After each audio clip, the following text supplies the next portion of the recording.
friends. Welcome to my secret spot. This is what I call my secret spot. There's nothing secret about it. It's literally a little pull-out along Highway 61 here in Duluth, Minnesota. And it's where I come often when I don't know where to go, when I'm unsure where to go, but I just want to go take pictures. I come here. It's this beautiful stretch along Lake Superior. Gorgeous spot, beautiful rocks, and big, humongous lake right behind me. You can't see much of it today. It's been raining all night and a good portion of this morning. So the temperatures dropped. We're a little misty, a little hazy, but it's gorgeous. So there's very little detail in the horizon. The lake is almost eerily calm today, but it's so pretty. But as I mentioned, it's been raining all night, good chunk of this morning. So the rocks today are all really wet and shimmering and glistening. And this beach is great for rocks. So I decided today to come here, explore a little bit, see if I can find one or two images today, have a couple hours to myself. You hear the big boats out in the distance, but you can't see them. She's a big lake. So we're gonna explore a little bit, just see what we can find, just enjoy our day, have a couple hours to spend. And I thought I would come here to one of my favorite spots, share it with you, and just relax for a little bit. So let's go look for some pretty rocks along the beach, shall we?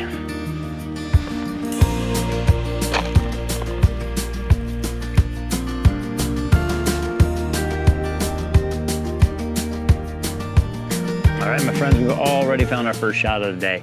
It's this great pink rock with all these great striations going through it, and this rock is kind of tilted at an angle, so my stripes on this rock are kind of top to bottom, left to right. It's great, and it's just surrounded by all of this dark local rock here. I think of basalt. I'm not really sure. I should know. I live here, and I don't know what these rocks are. But this is a beautiful rock. This is a contrast of the bright pink of this rock and all the dark rocks around it. And then, of course, we've got the great patterns of the pink rock in front of me.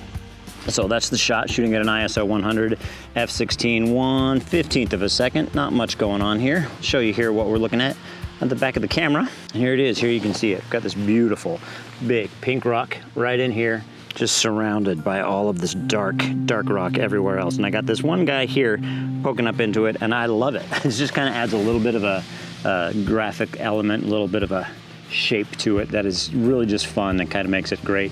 I love the angle and the shape of this triangular pink rock in here with all the stripes through it, all the darkness around it. Like I said, straightforward shot, ISO 100, f/16, 1/15 of a second, shooting at 35 millimeters, kind of down in close, filling the frame with this big pink rock for the most part. All about the contrast of the darks and the light colors, and then those great stripy patterns of that pink rock in front of me. Fantastic start to a fantastic day.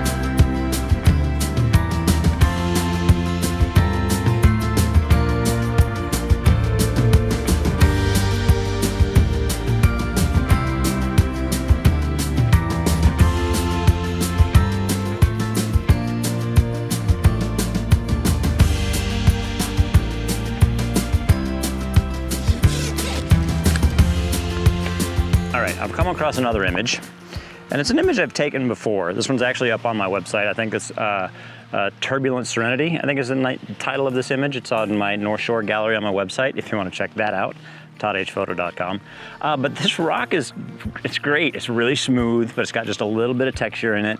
And the picture I took before, the waves were coming in and receding, so a little bit of a exposure blend, long exposure to smooth out the water, and then like a quarter second to get some of the wave action. Then I blended those two images together to make one. Today, the lake is dead calm. There's nothing really going on. So today is just kind of this high key image, focused on the rock, nothing else in the image, blowing out the sky, blowing out the water in the far background. So it's all just white. The only contrast in this image is the rock itself. So with those settings, we are shooting at an ISO 100, f/16, 1/8 of a second. That's putting me 3 stops overexposed, quote unquote. It's the correct exposure for me, for what I want this image to look like. It's correct, right? It's my vision is what I want this image to look like. So it's not really overexposed, it's the exposure I want. So there's my caveat and my rant about exposure. That's the image on that. I'm gonna throw a polarizer on here and see if I like seeing underneath the surface of the water, see if this will cut the glare enough to see underneath the surface of the water. It may not. Oh, but it darkens down that foreground water considerably, and I do like that.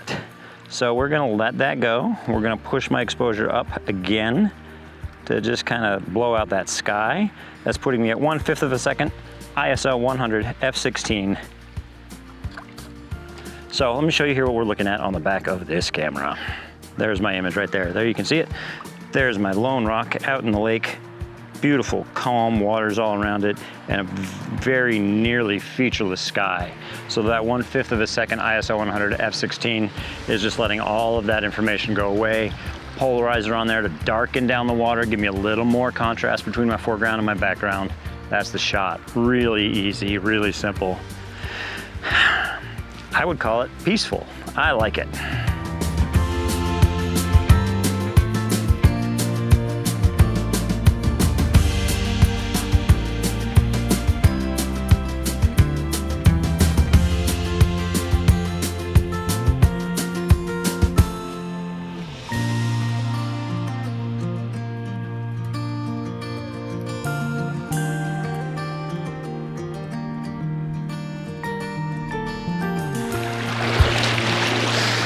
All right, friends, it would appear that the lake has woken up today.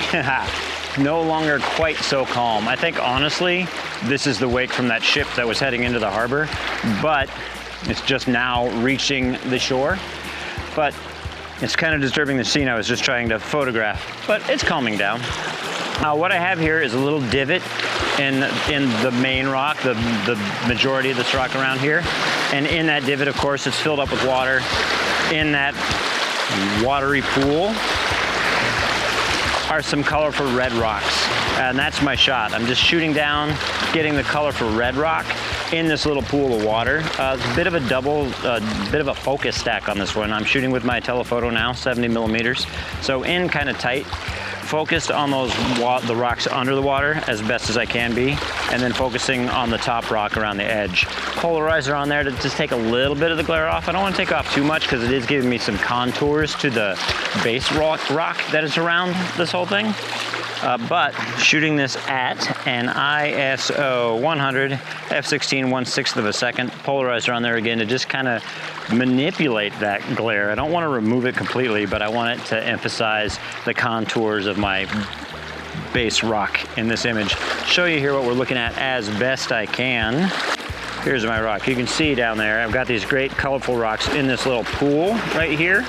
And earlier, the waves weren't coming in, so this was all pretty calm. Focused on those red rocks down there, focused on the edges here, focused right there on my dark rock.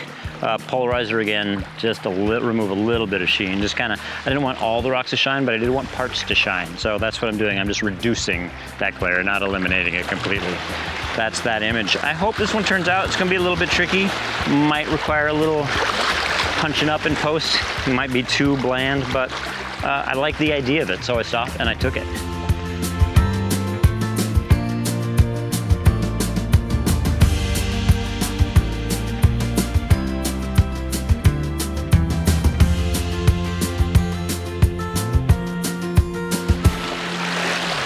My pants are getting wet.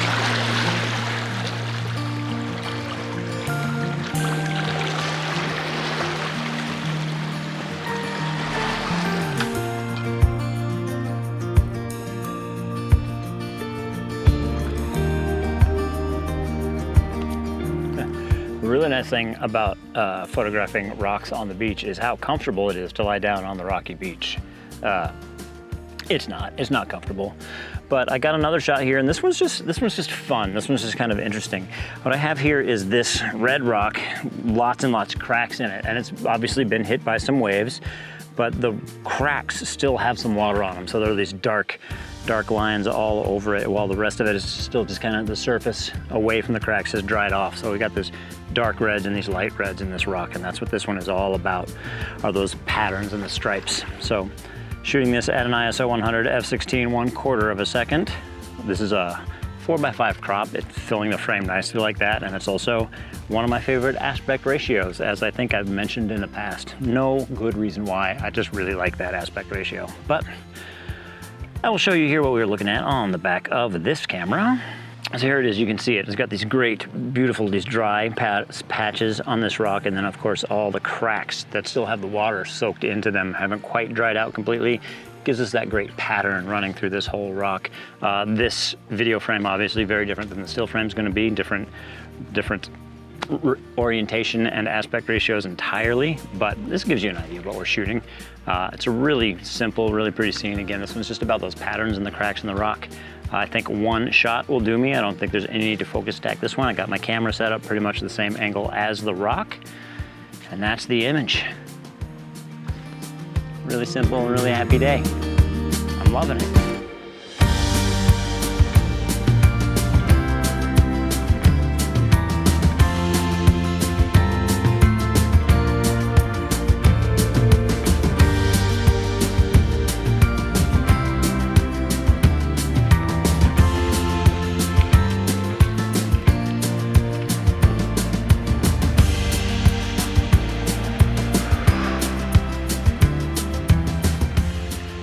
All right, my friends, I think we're gonna call it a day. It was a beautiful, beautiful day. I wanna thank you for coming along with me. I wanna thank you for allowing me to share with you one of my favorite spots here in my hometown of Duluth. It was a fantastic day, I love it. Just nice rock patterns and a nice calm lake day here on Lake Superior. And if you enjoyed it, please give it a thumbs up. Subscribe if you'd like to see more, and tell your friends, because the more the merrier. And if you would like to see some more of my work, please head on over to toddhphoto.com. Over there you can see many of the images I have taken here on the North Shore of Lake Superior, and of course images I've taken everywhere else in the country that I've been fortunate enough to visit.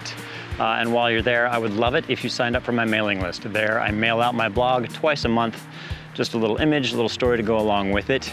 And as a member of my mailing list, you get free access to download the featured image for 1 week before that blog is published on my website. After that, the image is available for purchase for $1.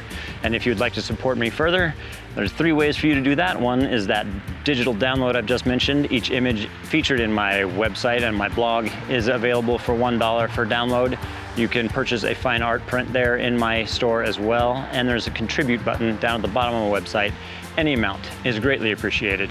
And I want to thank you for coming along with me from my secret spot, my not so secret spot, here on the North Shore of Lake Superior. So long, and we'll see you next time.